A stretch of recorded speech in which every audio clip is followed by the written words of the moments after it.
comment déterminer des objectifs flexibles pour tes séances de course à pied et augmenter ton taux de réussite. Nouvelle pensée du jour, je viens de terminer un petit footing en forêt. Alors tu te dis footing, pourquoi il est tout rouge, pourquoi il ne peut plus parler, il fait chaud déjà, ça monte et ça descend ensuite, mais la manière dont j'ai géré mon footing, c'est avec ma respiration. Je m'amuse beaucoup avec la cadence de respiration entraînée, couplée à la cadence de pas.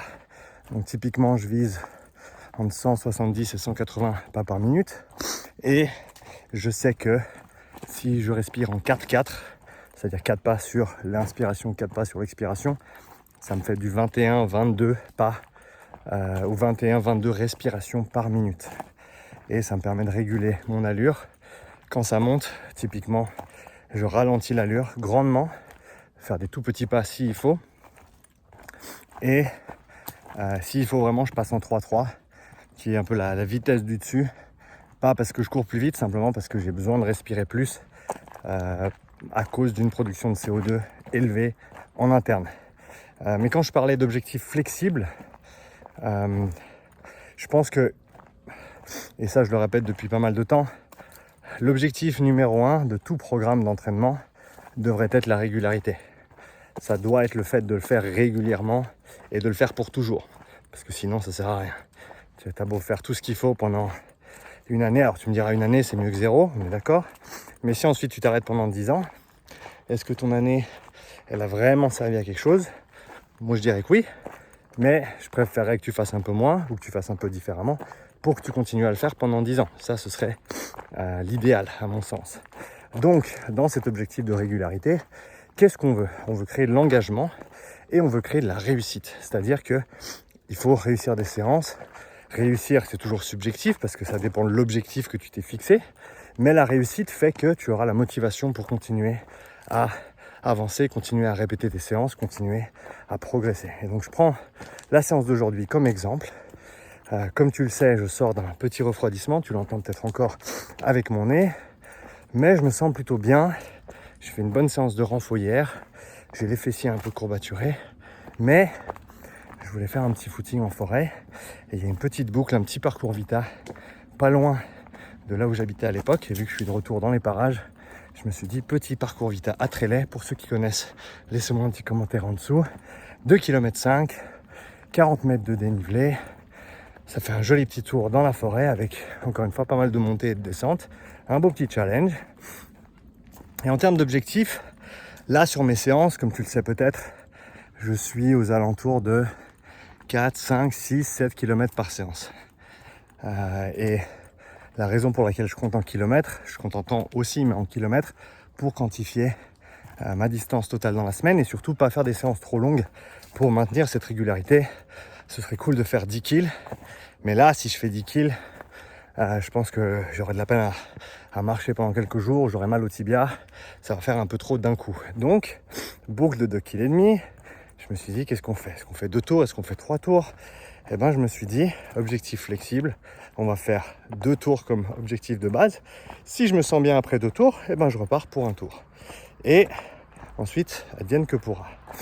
Il s'avère que je me sentais vraiment bien après les 2 premiers tours. Je me suis arrêté 1 minute juste pour boire un petit peu d'eau. Et je suis reparti pour un tour. Et je me suis dit, le dernier, je fais pas de break parce que typiquement là, je fais 30 secondes de break tous les kilomètres. Là, typiquement, quand je cours. Pour, encore une fois, juste garder cet esprit d'intervalle et de légère pause, même si 30 secondes, c'est pas grand-chose. C'est toujours ça pour relâcher un peu la pression sur le système. Et dans la tête aussi, pour garder cette régularité à tout prix, encore une fois. Je me sentais super bien jusqu'à la 10e minute du tour. Je pense que le tour allait me prendre, j'étais un peu en dessous de 6 minutes au kill, 6 minutes 12, 15, je pense 16, 17 minutes pour les 2,5 kg. J'étais parti à peu près sur cette allure-là, donc j'avais fait un peu plus de la moitié, un peu moins de 2 tiers. Et je sens un petit truc dans mon tibia droite, alors dans mon tibia, non, devant mon tibia, sur le tibia à l'intérieur, le muscle qui est devant le tibia. C'est rien, hein, c'est une sensation à 1 sur 10, mais je la sens à chaque fois que je pose le pied, et je la sens sur 10, 15 pas.